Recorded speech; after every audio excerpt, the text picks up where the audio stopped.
This first got started. I had several people write to me and say, I think your readers would like to get together and see each other. And so I talked to Sonia about it, and I said, let's investigate this a little bit. I think maybe 20 or 30 people will show up. And we had the first one, and 200 people registered, and kind of in that same area ever since. So thank you all for coming. And I want to commend y'all for giving up a Saturday morning to come and think. Turn that down a little bit. Okay, there we go. And to spend time thoughtfully learning and thinking about these very complicated issues that we're all facing. I remember when I was in law school, I had the famous Dean Blakely, and he was kind of like our Kingston at U of H Law School. And I'll never forget, he called me one day to recite on a case. In law school, you stand up and you recite about a case. John, you know what I'm talking about. And so he said, I got through telling him about the case, and he goes, Mr. King, who do you think should have won the case? And I think the plaintiff should have won. He goes, well, great, you've now been hired by the defendant. Tell me why the defendant should win, right? You know what I'm talking about, too. And it's every issue that you look at. I don't care what it is. There's always two sides to it. There's always two sides. Now, normally I'll end up coming down one way or the other on it, but a lot of times I end up thinking, there's some real merit to both sides. And so that's what I try to do in the blog, and I think you all who read it frequently know that that's kind of the way I approach these things. We're going to start this morning talking about my favorite topic, demographics. I'm really excited. I've got two great experts with me who are, as opposed to, I play a demographer on TV. These actually are real demographers. I've got my good friend Dan Potter from the Kinder Institute. He runs the Houston Population Center. Is that right? The name of it? I got that right? When you're out at Rice and you're at the street there, Kinder's on the left side of the street and Baker's right across the street on the right side. And there's probably some philosophical alignment there on that a little bit. But we got a lot of great collaboration going on between the two groups. I'll tell you about one here in a little bit that we're going to be doing on the new flood maps coming up in May. But Dan and I met about a year ago, and we've been going through these demographic numbers a lot and found out that we had a lot of the similar thoughts about what's happening. But the real star of the show here is Dr. Helen Yude. Helen is the senior demographer for the Texas Demographic Center. That is the official demographer for the state of Texas. And so she's the lady that puts out the projections and gives us all the data about what's going on with demography inside the state of Texas. So it's a real thrill to have her. And we all had dinner last night and talked about a bunch of very interesting things. So let's jump right into the numbers. For those of you that who read the latest post, you know that we just got the census numbers for 2025. Now, let me make one clarification to make sure, because this makes a big difference on immigration. The Census Bureau every year estimates population as of July 1st of the previous year. So the numbers you're looking at are from July 1st, 2025. So this is data is already 9 months old, okay? And they do this every year through a number of different sources, including the American Community Survey. And then it's every 10 years that we actually do a head count. And there's normally some adjustment that will come as a result of that. So we're halfway through the decade, so these are numbers all based on estimates off of that. And by the way, these constantly get revised. If any of you remember the presentations I've done previous on this, the first two boxes up there for 23 and 24 when I was doing the presentation were different numbers than they are now. But what this shows at a national level is what's going on. And so when you're looking at the national level, all we're really looking at is natural growth, which is the number of births minus the number of deaths. And then international immigration, how many people came into the United States from another place in the world, another country. And that is a net number. One thing that I find people get confused about quite often is that people think immigrants come here and never leave. And that's never been true. There's always been an outflow of immigrants. People, mom gets sick and you got to take care of them. They get homesick. They don't want to be here. Something happens. Their visa runs out, and a lot of people leave when their visa expires. Some don't, but many do. And so there's always an out migration. So if you go to zero immigration, then the net number is always going to be zero. So just keep in mind, these are net numbers. 23, they said that we had 2.2, and I'm going to ask Helen to talk about it, but of all the numbers we have, international immigration is the one that has the biggest margin of error. We know we're the least confident about that number. That number, when they originally reported, I think it was like 1 million or something like that, and they significantly revised it. But anyway, you can see in all of these cases how significant immigration is to the United States population. Without it, we will soon be going negative on population. And you can see how much they estimate international immigration came down this last year. So that would cover the period from July 24 to July 25. So you're talking about 7 months of the Biden administration and about 5 months of the Trump administration. So in all likelihood, that number is going to be significantly lower next year. Switching over to the state of Texas, when you start talking about specific jurisdictions within the country, you have to look at 3 factors. You have to look at the natural, you have to look at domestic migration, which is people moving in and out of Texas to another state or from another state, and then you look at international immigration.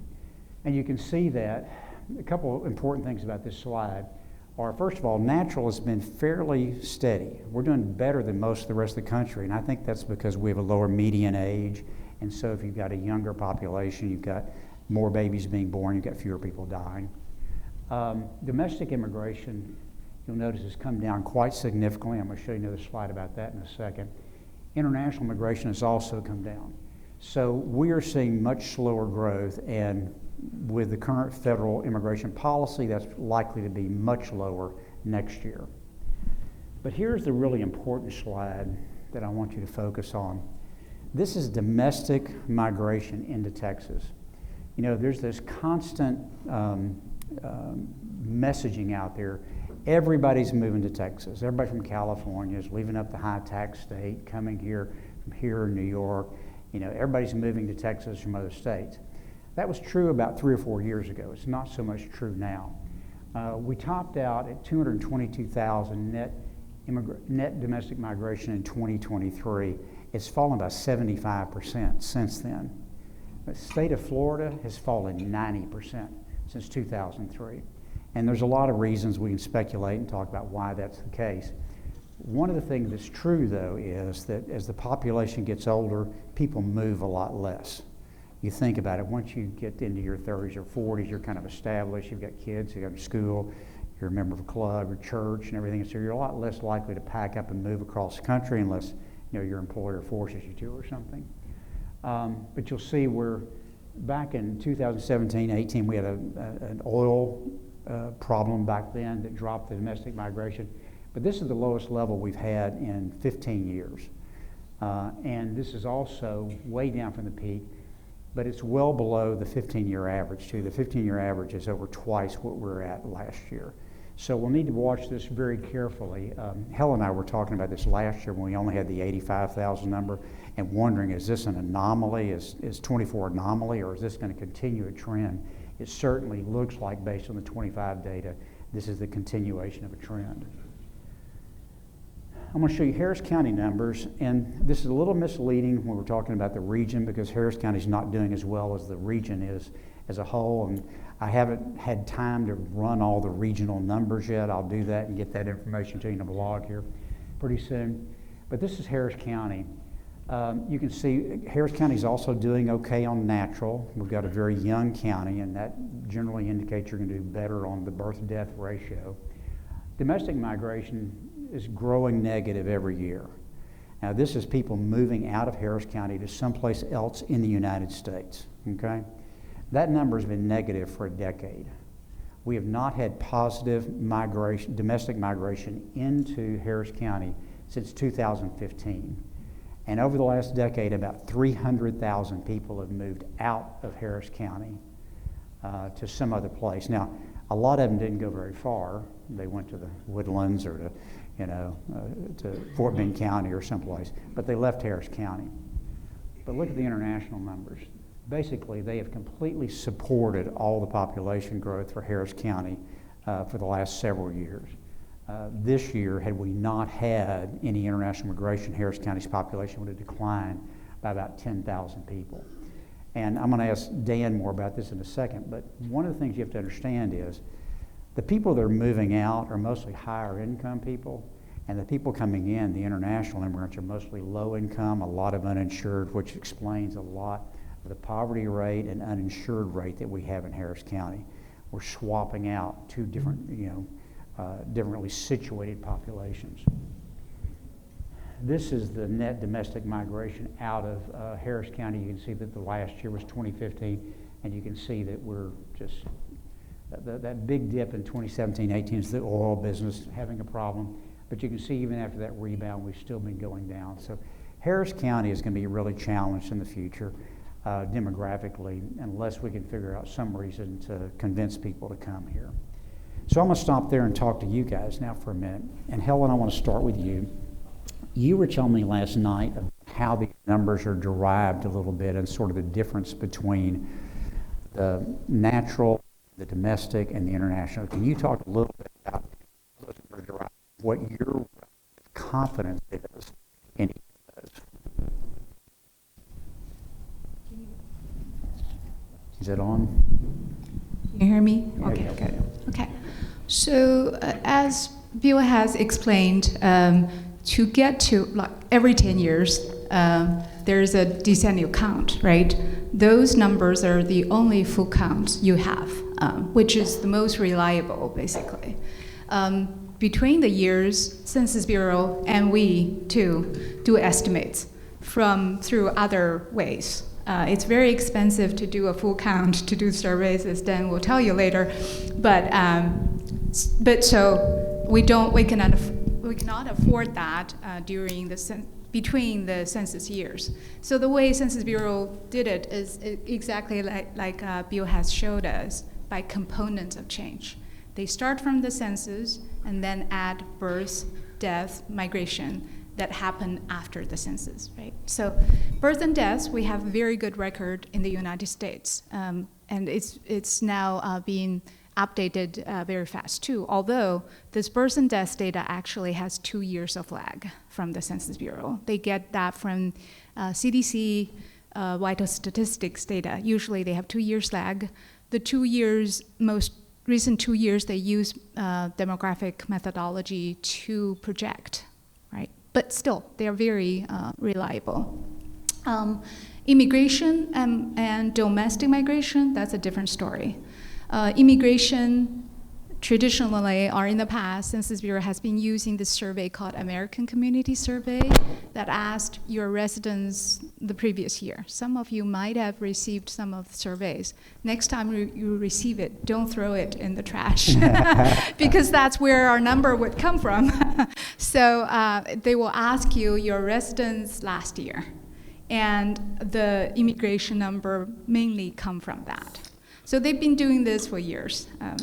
Until recently, they went back to look at the data and then compared it, and because there are lots of complaints about recent, in like 22, 23, 24, there was a surge of immigration, and they got criticized for not accounting for that.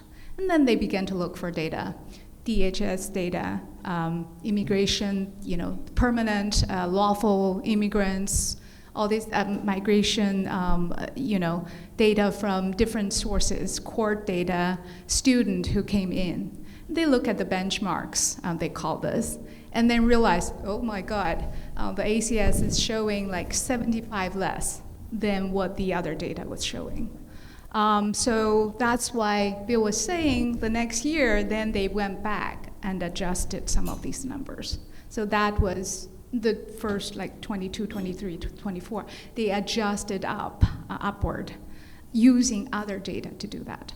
And then talking about accuracy, I think looking at their data and other sources, I would say this is probably the best data you can get where data are supported. That being said, it might not be the most accurate. The bottom line is probably nobody really knows it, but at least they have checked the data, different sources, and they're able. The best thing about Census Bureau's data is the transparency. They tell you exactly what they have looked at. And then so you know, oh, maybe there's a bias there, here, you can see and judge your own way. By my judgment, I think this is probably the best data, best estimate you can get that are data supported. So that's immigration. And then similarly this year, they looked at the deportation data from DHS and also court orders, court judgment, and all these things by the place of arrest to estimate emigration.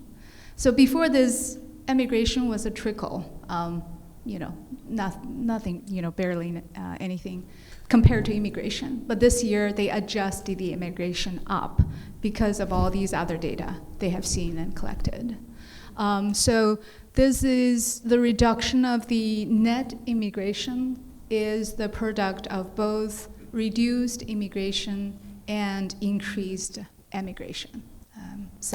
Can you talk for a second about where they get the domestic immigration numbers? Okay, so far I've been talking about international. So international migration will affect the United States, right? However, when you come down to states, you still have people moving from other states. It's not just people moving from elsewhere, right? For domestic migration, again, this is the best data you can get. They have access to individual level data of the Texas revenue data. The assumption is if you have changed your address of filing from last year to this year, you're considered a domestic migrant. And they have that, where you came from and moved to where, So pretty good data they can match. Still, you can think about that, people 65 and older, some of them don't file that. So they don't use that for people 65 and older. Instead, they use a very good data that include almost all the 65 and older, and that's the Medicare data. So for people 65 and older, they use Medicare. People under 65, they use the tax revenue data to estimate domestic migration. So I never realized that that's where that data came from. I've always wondered about it. But from what you said this morning and last night, it sounds like the natural number and the domestic migration number, we feel pretty good about those numbers being reasonably accurate. The international migration is a little bit of a wild card. Right. I would say that. Although national level, I think it's probably pretty good at the national level, the immigration. I think what's really tricky is allocating those, the way they do, like who goes to where, like how many people, how many international migrants go to states, that's a little different. It's not from direct data. They have the national numbers first, and then they use other things to try to allocate. They allocate it by other things, like I'm saying, like court orders, how many have been arrested in different places. And as you can tell, that carries more errors in the estimates there. And I think there really seems to be, this is the one where there's a lot of lag in the numbers. I remember when, you all know about Colony Ridge, the subdivision out there in Liberty County that was built for immigrants, basically. And there's some estimates that the population out there might be as high as 50,000. And I went and looked at the census tracts a couple of years ago, and there were like 12,000 people in there. So I think they have a very difficult time sort of figuring this out. And you've also got the number of people in a household problem. You think about the apartment projects out in the Gulfton area. You know how many apartment units there are, but you have no idea how many people are in those apartments. If you kind of assume there's 2 or 2.5 sort of traditional family size, well, there might be 6 young men sharing one of those apartments. So I would just caution you as we look at those international immigration numbers. It is the part of it, the component that we're the least confident about. So let me ask you, Helen, before I go to Dan. Y'all do projections periodically. Your most recent is your 24, based on 24, actually, I guess 23 data, basically. But so you do 3 scenarios, a high, mid, and a low immigration. And between now and 2060, you've got Texas adding 14, 12, or 10 million. How do you feel about those projections now based on the immigration numbers that you're seeing? Okay. So the way we do our projections is, again, we have to based on data. I can maybe make up a number, which sometimes may not be too bad, right? But we can't. Again, we have to base it on data. Our projections is based on last 20 years of trends, especially for migration. For birth and deaths, I try to guess. My guess is fertility will keep at this low level for a little bit, decline a little bit in the future. So that's my assumption, my guess. Deaths will, life expectancy will improve, but that doesn't mean deaths will reduce because we have an aging population, right? So I do expect life expectancy to improve after the setback of COVID, but deaths will increase, the number of deaths will increase. For migration, we use domestic migration and international migration. We assume the last 20-year trend, which, as Bill has showed you, was pretty high.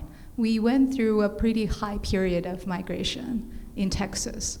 So when you look at our numbers, it's really important to remember the assumptions. So basically what I'm saying is if migration come down to zero, you will actually see decrease even in a state like Texas, because we expect to see natural decline, more deaths than birth somewhere during that 40-year period. So without migration or immigration or immigration, Texas will decline. It's hard to believe now when every day we're talking about growth, but when it comes, it will come fast. Yeah, I think the big takeaway here to me is immigration. What the federal immigration policy is going to be probably doesn't affect any place in the United States any more than Texas and Houston, because we're the center of it, and that's where Dan comes in. Dan, why don't you describe the survey work that you've been doing at Rice, especially around the immigration issue?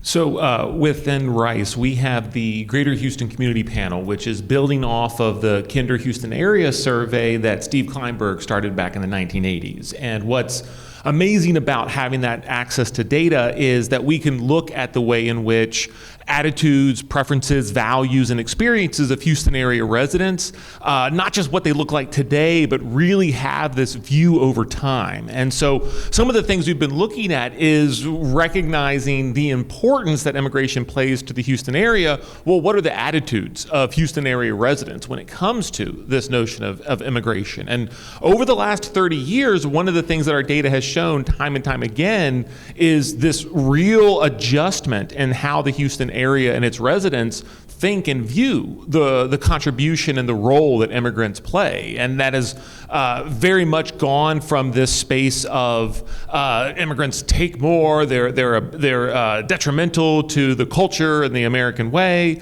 back in the 1990s, to when you flash forward to today, immigrants are contributing more. They are strengthening the economy, they're strengthening our culture. And so in that regard, we have this opportunity to look at the way in which, as this area has diversified and as we see more and more immigrants as part of our population, 1 in 4 Harris County, 1 in 3 Fort Bend County, 1 in 6 Montgomery County residents being born outside of the U.S., these attitudes about immigration are not just based off of, well, I have a feeling kind of, sort of. It's, I have a neighbor, I have a colleague, I have coworkers, I have family members that have a story that can help me better understand who folks are that are coming into this space from elsewhere. And so that type of transformation and attitudinal shifts is an important indicator of the value that the Houston area places on individuals coming in from other countries. And we were talking about your numbers last night. Your numbers are substantially more positive about immigration than the national numbers are. And I think it's because of what you said. We have so much more experience with immigration here, and we all know somebody, looking around the room here, I can think of at least a dozen people I can see that are not born in the United States, And so it's something that's very common for us to deal with in Houston. I'd like to get both of y'all's opinion, Dan, especially you. Let me say, when you look back historically, the United States has always had this sort of love-hate relationship with immigration. We've gone through phases where we were very excited about immigrants coming in, put up the Statue of Liberty, send me your poor, you're tired, deport them all, we don't want the Chinese, Irish need not apply. I mean, we've had this history of this. And if you look at it, the anti-immigrant waves typically come when the foreign-born population gets up about above 15% of the total population. Once you get up something into that range, then you start getting these backlashes. I think we're about 18% or something like right now. But we have such low birth rates here in the United States that unless we have this, we're going to be losing population. I think you were telling me last night, the United States is 1.6 is the birth rate now? 1.6 last year, 1.8. It came back a little bit. Yeah. So, you've got to have about 2.1 to keep a population stable.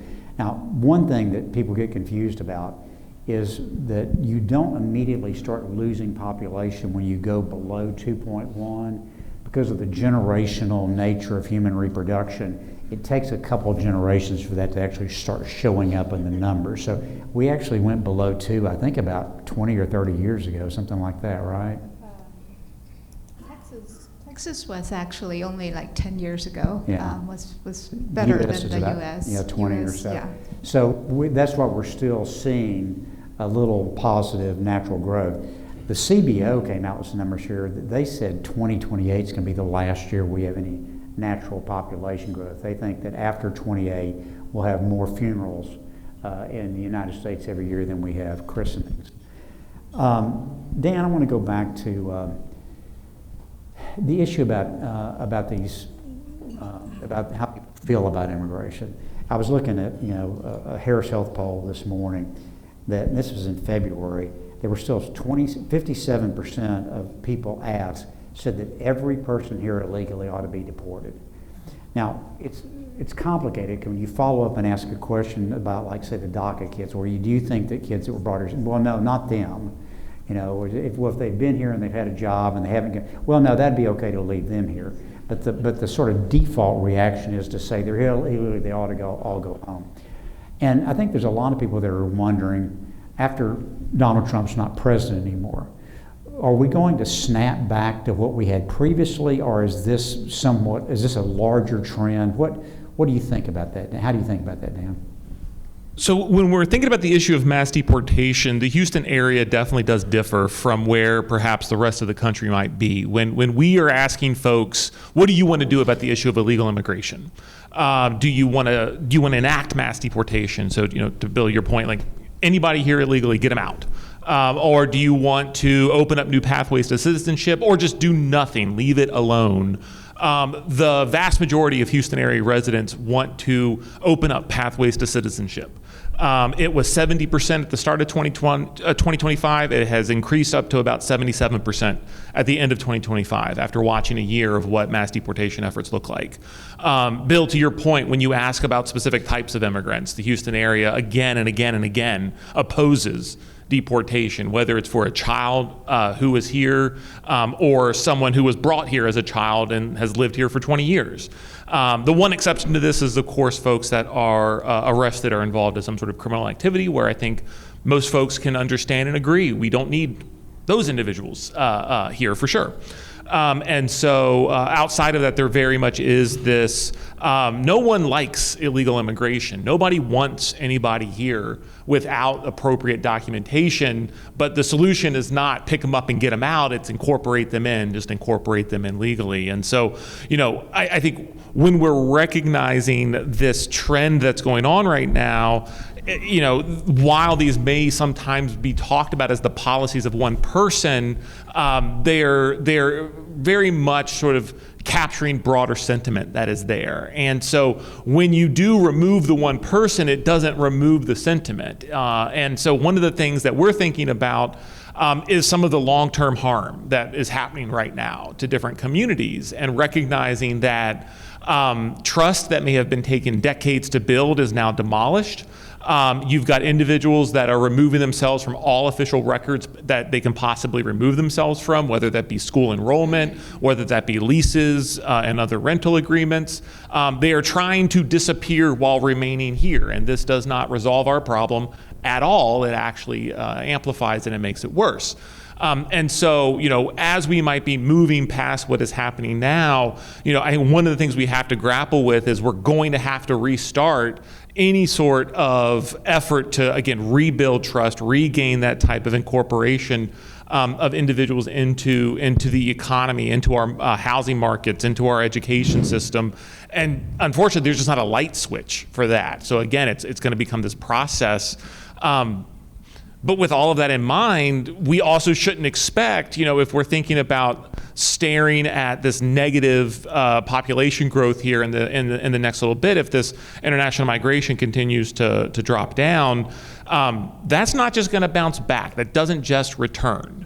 And so, these are things that I think for some folks, there might be this like, well, we'll fix this and get it back to the way things were, and it'll be fine. And I think we just got to recognize the reality of the trauma that this has caused. And the challenges that this is going to pose for us are not a light switch. It's going to take years to return, if it does at all. Helen, how are you all thinking about the domestic migration issue going forward? Is this an anomaly we've had the last couple of years, or this is part of a longer term trend? What are y'all thinking about it at TDC about this? So I tend to think this is kind of, let me say a long-term thing. So in general, we need to put this into perspective. In general, the geographic mobility in the US has been declining. As Bill has pointed out, part of the reason is because of the aging of the population. Usually, people who are working age tend to move more. People who go to college tend to move more. So the geographic mobility of the whole United States have actually declined for decades and decades. And also to put into perspective, Texas, you see the numbers there seem to be very low compared to previous years. Even with this low number, we were actually the second in gaining population from other states. We are only trailing behind North Carolina, which means, again, every state is getting lower numbers of domestic migration. If you also look at a recent period, there's a reason behind it too, right? We also all have heard about, the difficulty in getting houses in recent years, right? So, and during COVID, lots of people have, lots of people have already moved, right? During COVID, took the chance and moved, a low interest rate at that time. We kind of think and hope that this trend is temporary because people are just staying in place and watch, right? To wait for the interest to come down, to wait to see, hey, does my company want me to go back to work? Because lots of people relocated during COVID, right? So that might have to do with the low migration for the past 2 years too. So. The DHS came out earlier in the year and said that maybe a couple of million people had self-deported out of the country. And I'm curious what y'all's thoughts are about that. We've been looking for that at Baker and frankly haven't found much evidence of it. What do y'all, have a lot of immigrants left the country in your opinion? Or Dan, I think you really were kind of suggesting that they're here but hiding. You want to talk about that for a second? Yeah, sure. So to start with, yes, people have left. Like, we should not, there's no doubt about that. I think the magnitude is the question that a lot of us are trying to grapple with right now. And, from what we have seen within the data, some of the data is suggesting that there's potentially a significant decline that we are experiencing right now, but that the numbers don't align with the reality of what we're seeing in our day-to-day lives, where if you were talking about the Houston area losing 100, 200, 300, 400,000 people over the span of very tight timelines, that's caravans of folks headed out of the area. Like you would feel that. You would see that in our housing market. You would see it in our job market. You would see it in our schools. And so in conversations we've had with schools, because of the question of enrollment that they're grappling with, a lot of what we're hearing is that it's not a matter of students, enrollment has dropped and students and their families are gone. It's enrollment has dropped because students don't feel safe. Parents do not feel safe sending their kids to school, going and picking their children up from school. And so folks are here, they're in hiding. Helen, you agree with that? I totally agree with, people are leaving. There are people leaving because not only have we looked at the data we have, but also surveys in Mexico in the last year or so. In their surveys, you're showing more people going back to Mexico. So that's for sure. There are people who are leaving. But again, the magnitude, it's hard to understand. I also want to add, were they even in our numbers before this? That's the other question, right? This group is, less visible anyway, right, in our data before. Have they been counted even before? So that's another question I want to throw out here. So one of the things that we did at Baker was we were trying to figure out how can we objectively measure this. And so Metro has a couple of bus lines called the Gulfton Circulators, and they move around the Gulfton area, and they provide the transportation for the people living. If you're not familiar with Gulfton, this is like our Ellis Island. It's where most Latin American immigrants come and first settle in Houston. And so this circulator goes around that area and gets them to their doctor's office and health clinics and grocery stores and that kind of stuff. They also use it to get up to the main lines that go into various work centers, like for the Texas Medical Center is a lot of them that ride it up to that and get off. So we thought that it'd be interesting to go back and look at what the ridership on the Gulfton Circulator has been over the last 3 years to see if we saw a big decline. And what we saw was during the last couple of years, the Biden administration, there was a steady increase. And then all of a sudden it tops off and starts to gradually start to go down a little bit. And we looked at some apartment occupancy data in that area, and it kind of shows the same thing. My guess is that we haven't had a lot of people leave at least the Houston area, but probably very few are coming at this point in time. And so you've got the natural sort of erosion or deterioration in the population of a few leaving, going home, but you just don't have a mass of people moving out and going back to wherever they came from, would be my conclusion. But that's something we need to watch very carefully, because if that were to change and you actually started having a lot of people leave, then that would be the most economically disruptive thing that could happen in the region. The other thing I guess I want to talk to y'all about for a second is in terms of the attitudes. So Dan, your surveys don't look at like voter registration. You're just taking people off the street. What I tend to look at more are political polling surveys. We'll have, Andy and Mark here talk about it later.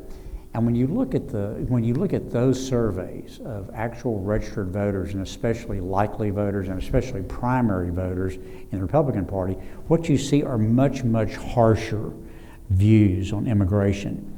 And so, it seems like to me that's what's driving a lot of the public policy right now.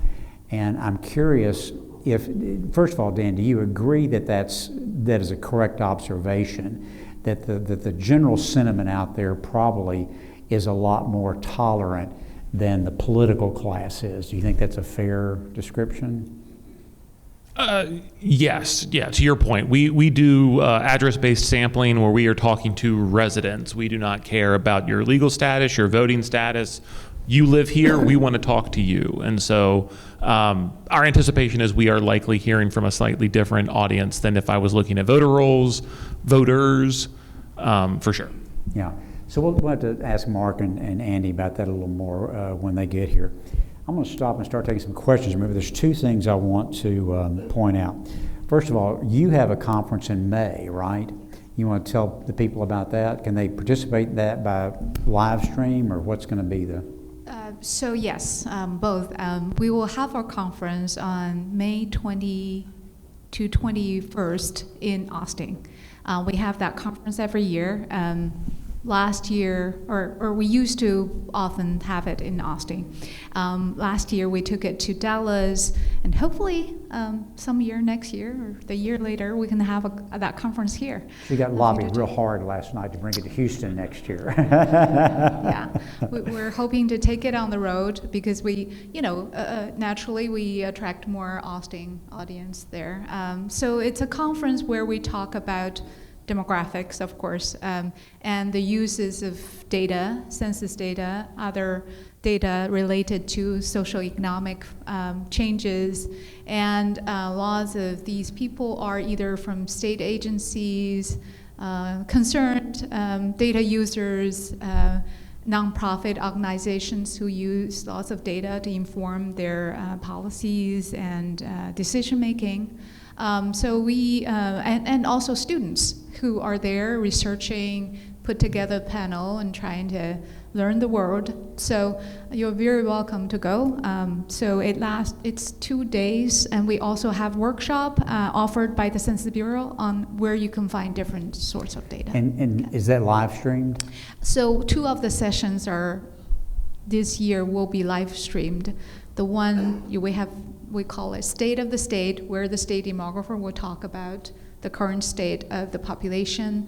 There's also a panel discussion that will be live streamed. We're still working on that one. Yeah. Well, when I get that, I'll get that out in the blog, so if any of y'all want to do that. That'd be great. Thank you. And then the second thing that I want to tell you is that Baker Institute is going to have a all-day conference on depopulation on September the 9th. And we've got experts coming in from all over the world on this. We're really excited. One of the world's leading demographers, a guy named Wolfgang Lutz from Austria, who's done a bunch of work of surveys of African women and what they're thinking about family size and everything, is going to be coming in for that session. So you might want to mark your calendar for September the 9th. It's going to be an all-day session out at Baker Institute, and Kendra's going to be helping us with that as well. So we're down to about the last 15 minutes of this session, so let's stop and take some questions. I've got my twins here who have microphones. I don't know which one this is. It's either Andrew or Patrick. I can't tell them apart. By the way, these are the most incredible entrepreneurs I've ever seen in my life. They said that, they came to me and said, we'd like to make some extra money. Can we sell your book at your conference, and will you pay us a commission? I said, sure. So if you want to help out their college fund, give them a hand. So we've got some people here. They raise their hand. You should give them the mic. Yeah. Where's your brother at? We need 2 people. Bill, Hey, can Joe. you discuss the future of work from home and how it affects in-migration patterns into Houston? There's been no discussion of that, and that may be a lot bigger reason for the problems. There are a lot of people requiring employees to come back to the office now, but a lot of people are not. Buddy Tommy Moore maybe can talk to it. But for some reason it's cutting out.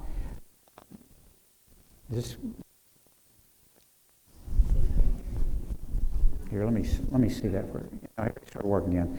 Okay, I will tell you this. So I've been doing some real estate development out in around the LaGrange area, and almost everybody that's bought a lot in that subdivision works someplace back towards town or even towards Austin, but all of them tell me that they're working from home 2 or 3 days a week. I've got 2 kids who live in New Orleans that have jobs in Houston and come here once or twice a month. So it's a real phenomenon. I don't think it's affecting Houston any more than it is anyplace else, but it's part of this overall, we don't need to move around. So there's just less geographic mobility in the country, I think, as a result of it. Yeah, that's a good point. Go back there and let Tommy talk for a second. Did you lose your brother? What happened to him? Oh, give him a mic. We got all kinds of people wanting to talk here. Mike here wants to. Yeah, Tommy. Okay, Bill, you and I have talked about this before, and I'm all for people coming into the country as long as it's done legally. And I've had numerous discussions with people that I know that have worked for me that were here illegal. And I've sat down and talked to them and said, why didn't you come through the process? The problem is we have a broken process in the United States. For someone to come in here and apply for citizenship, it's 12 to 15 years before you get approved.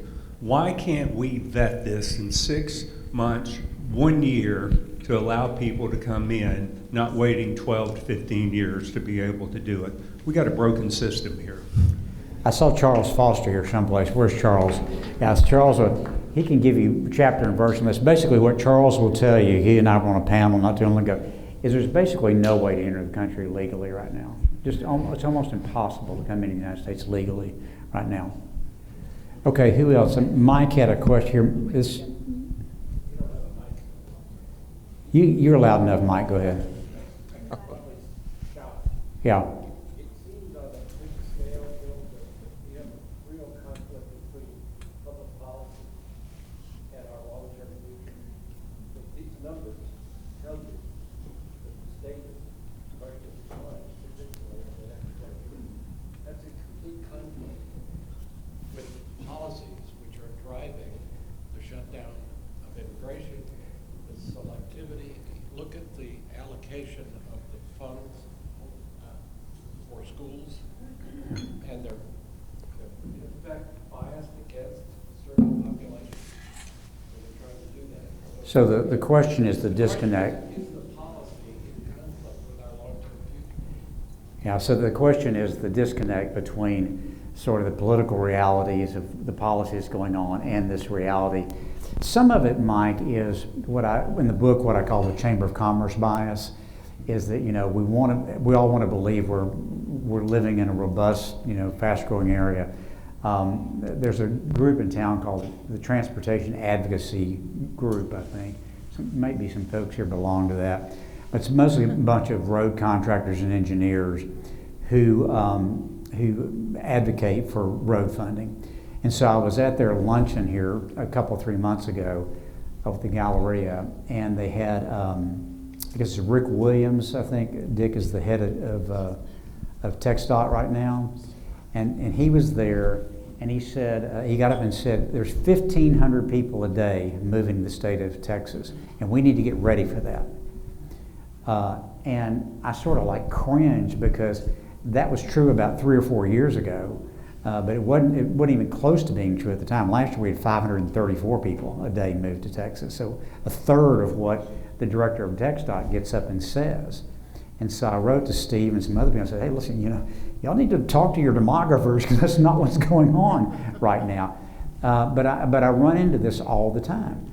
I can't tell you, I go to so many places where somebody will get up, and I don't know if Whitmire's here yet, but he does it all the time to me. He'll get up and say, Houston's growing. Well, Houston hadn't grown in 10 years. Population of Houston has been the same for 10 years, But it's so built into our assumptions about the way things work, especially in Texas and especially in this region, that we just can't, come to grips with the fact that we've got this big demographic change. And here's something I want you to, this is why I don't think there's going to be a snapback like Dan was talking about. It's not only the attitudes here, but it's the attitudes in other countries. 75% of the world today is already at or below the replacement rate, okay? 75% of the world is already at or below the replacement rate. By the way, that includes all of Latin America. So we had this gigantic baby machine south of us that just produced millions of people ready to come up here for a better life. That is going to be completely over in another generation or so. They're going to have their own population issues down there. The great advantage that America has is that everybody still wants to come here.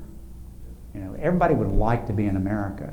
And if we could ever figure out how to get our immigration policy right, it would be a great tool for us to at least postpone the effects of depopulation. But because we've got these two political parties that are more interested in scoring political points off of this topic than they are actually solving it, I'm afraid we're never going to get figured out right. Back here. So I really appreciate the hard data on the migration, and you mentioning that now 77% of Harris County residents believe immigrants contribute more than what they take. But what's the hard data on that? Does anyone assess that? And do we know if that's changing, or actually that never mentions in the discussions I hear of what are the financial actual numbers on that? Yeah, so we've looked at it some at Baker and the Tax and Policy Center. It is almost impossible to figure out. You can make the numbers come out kind of however you want to make them come out. The general economic formula, economic growth equals the change in productivity plus the change in population. So, if you have less population, you're going to have less economic growth. But how that works out on a per capita basis is a whole another issue. There's no question that there are substantial burdens that come from it. Harris Health, I don't know, probably our Harris County Hospital District, I know probably 60%, 2/3 something of the people that they serve are immigrants. But at the same time, if you want to go to eat at a restaurant and you would like somebody serving you at the table, you're probably going to be served by somebody that's wasn't born here. So it's a very nuanced, complicated economic problem. And what I see is when I see studies of it, whoever's doing the study has a perspective, and whatever their perspective is, it comes out the way they want it to do.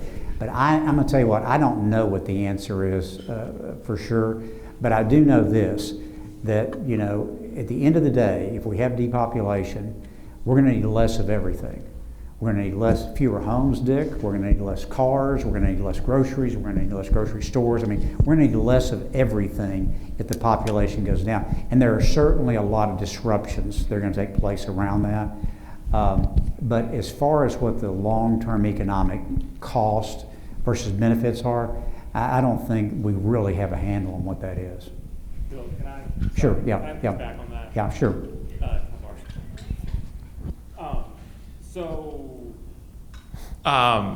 I disagree with that perspective, that I think it is easier to come up with more solid numbers about the contributions that immigrants are making into the system than they're putting on it. There is absolutely a burden that's there. I think it comes out to something like $2 billion a year. The key to it is that immigrants are contributing $2.4 billion. And so you're talking about a $400 million surplus that's happening. I think that's at the state level. And so the answer to the question is contribute more. That is the correct answer. And so I do think that you can take that number and you can swing it up higher if you favor immigration. You can try to drag it down if you want to sort of point at the challenges that are there. But I just sort of wanted to offer up that there are some data points that are out there that point to a pretty clear signal that immigrants are adding more into the economy than they are taking from it. And look, if we had a legal system, then they absolutely would be contributing more. The problem is so much of the economic activity is forced into the underground economy. And so if we actually had a way to make sure they had Social Security cards and were paying Social Security, then you'd feel a lot better about it. Yeah, that's a great point. Yeah. Bill. Thank you. William. Wait a minute. Wait a second. I got two people talking at the same time. Here, I didn't see. Let's go to you. And then, Quick question to Dan here. Follow up on that. With the look at attitudes and everything, are you measuring in any way, shape, or form assimilation? Whether you would view that as good or bad, and how are you looking at it, and what's it telling you? Yeah, so the closest we've gotten to the question of assimilation has to do with what is the contribution that immigrations are making to American culture? Are they helping it to be stronger, or are they actually taking away from it? And those numbers point to increasingly 60+% of residents saying they're helping to build a stronger American culture rather than taking from it. It's not exactly the question of assimilation, but it is getting to that point. This isn't about immigrants coming in and destroying what we have. It's rather about folks that are here helping to contribute to the bigger whole. Bill, over here, to your right. Yes. Oh, yeah, Jared, go ahead. First of all, I greatly resent the fact that you continue to confuse me with facts. My question is this. It's a bad habit. Yeah. We're all alarmed at this declining population, and that's a bad thing. What country around the world are we seeing where it gets to be bad, where that number hits a point where it changes and you begin to see this decline of purchases? First of all, if you read the book, you'll see I don't say this is necessarily a bad thing. I think there are certain benefits from depopulation. So to me, this is not so much about whether it's good or bad as it's a reality that's coming, and we need to adjust for it. And I'll give you a good example. We'll never need another big freeway in Houston, and the idea that they're going to be building another toll road out the Hempstead Highway to me is insane, because we'll never need that capacity. HISD is closing 13 schools. They need to close 50 schools. Those are the kinds of policy decisions that I think this drives. But there are certain benefits from depopulation, which is there's not going to be as much traffic in Houston.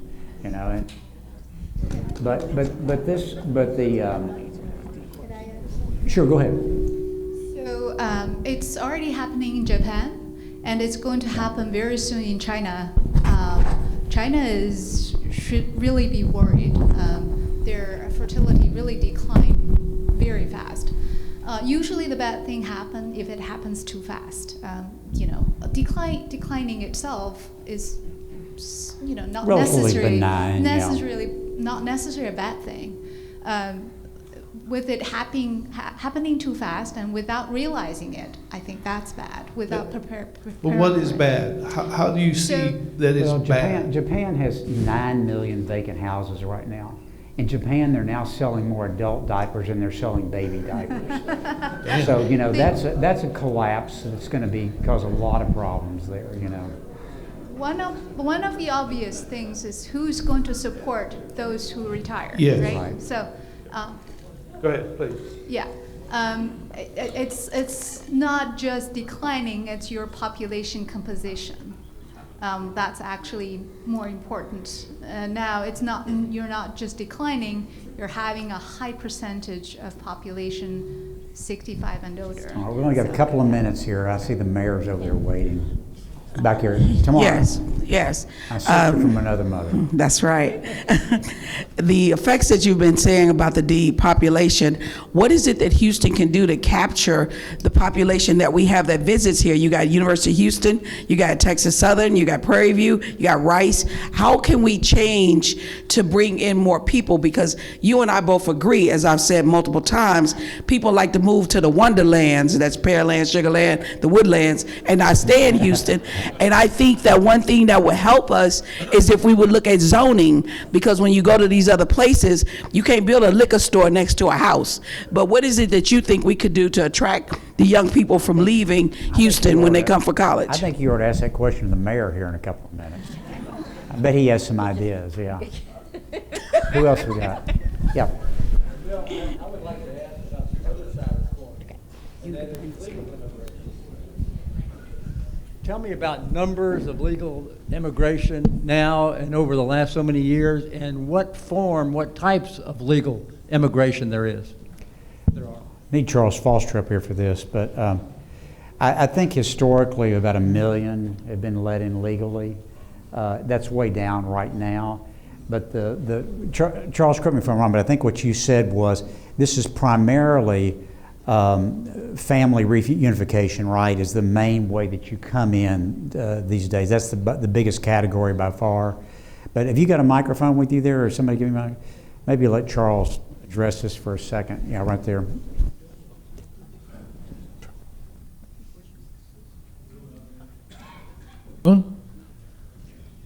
Yeah, we've been on a lot of panels together. Yeah, you're right. About, in terms of legal immigration, about 70% of that's family. And as Michael, I see up there, would understand, most of that is the spouses of U.S. citizens, parents of U.S. citizens, and minor children of U.S. citizens. And then the remaining 30% is almost entirely employment-based, and that's based upon proving the unavailability of any qualified U.S. H-1B workers. visas, yeah. A very small sliver, which some of which we do, is investment-based, and then another small sliver would be through asylum or refugees, but that's been, for all practical purposes, eliminated by the Trump administration. Well, what have you seen as a trend in the last year? Is legal going down? Legal is going down in somewhat for two reasons. Our brand's not as good as it used to be. There's a perception when we see all these things going on in Minneapolis, that's magnified even greater, more abroad. So there's a sense that that immigrants are not treated, excuse me, well in the United States. And the other thing is the Trump administration, for all of their talk about illegal immigration, they've been more effective in restricting legal immigration. They've cut off a number of avenues of legal immigration.